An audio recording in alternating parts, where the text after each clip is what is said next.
জাপানের টোকিও থেকে কিছুটা দূরে অবস্থিত ইচিকাওয়া সিটি চিড়িয়াখানায় পাঞ্চ নামের বানর ছানার কোনো বন্ধু ছিল না। জন্মের পরপরই ছেড়ে যায় তার মা।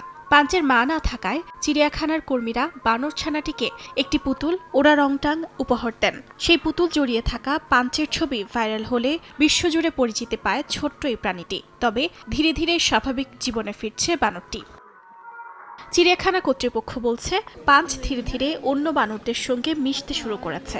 এখন সে নিজ থেকেই এগিয়ে গিয়ে অন্যদের সঙ্গে যোগাযোগ করছে, এমনকি খেলাধুলাও করছে।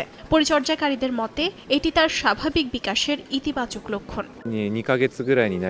পাঞ্চ ধীরে ধীরে অন্য দলের সঙ্গে মিশে যাচ্ছে। আগে সে ভয় পেত, সবসময় পুতুলটা ধরে রাখত।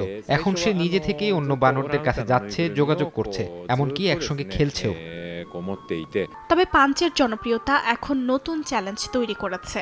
শত শত দর্শনার্থী প্রতিদিন ভিড় করছেন চিড়িয়াখানায়, যা বানরগুলোর উপর চাপ সৃষ্টি করছে। এমন পরিস্থিতি এড়াতে দর্শনার্থীদের জন্য সময়সীমা, লাইভ স্ট্রিম নিষেধাজ্ঞা এবং নির্দিষ্ট ভিউইং নিয়ম চালু করেছে কর্তৃপক্ষ। বিদেশি পর্যটক থেকে স্থানীয় দর্শনার্থী সবার কাছেই পাঞ্চ এখন আকর্ষণের কেন্দ্র। কেউ তার বেড়ে ওঠাকে স্বাভাবিক পরিবর্তন হিসেবে দেখছেন, আবার কেউ মিস করছেন পুতুল জড়িয়ে থাকা সেই আগের পাঞ্চকে। অর্জিতা শেহসিন, সময় সংবাদ।